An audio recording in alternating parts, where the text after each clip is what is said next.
السلام علیکم و رحمت الله و برکاته.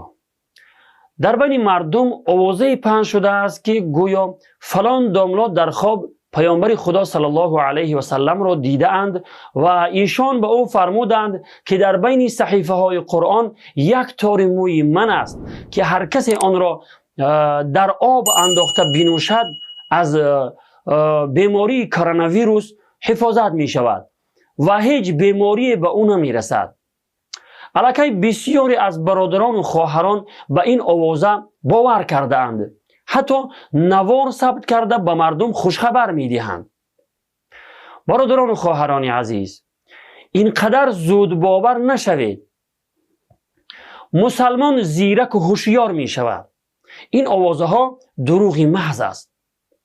اولا اینکه فراموش نکنید که هر کتابی که مورد استفاده است در آن خواه مخواه موی انسانی یافت می شود. دوم اینکه این آوازه نه تنها در تاجیکستان بلکه با برکت بعضی مسلمانان ساده لوح ما در ایران و افغانستان هم پخش شده است، ولی با دیگرگونی های زیاد که این خود دلالت بر دروغ بودن آن می کند.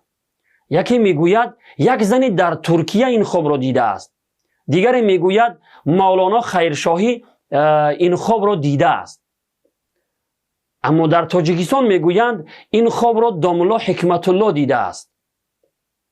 به هر حال این آوازه ها دروغی محض است.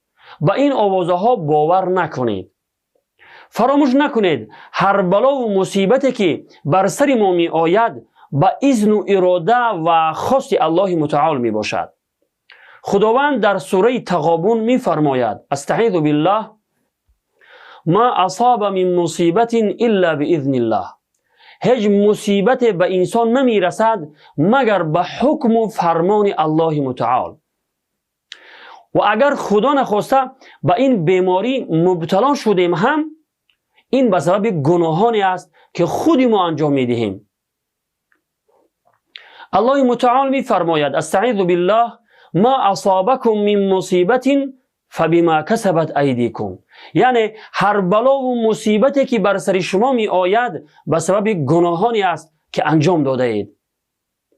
برادران و خواهران عزیز، به جای پهن کردن این گونه آوازه های بر دروغ، بیایید از همه گناهانی که انجام می دهیم و در فکر توبه از آن نیستیم دست جمعی به سوی پروردگار توبه کرده بازگردیم تا خداوند ما را مورد رحمتش قرار بدهد. و السلام علیکم و رحمت الله و برکاته.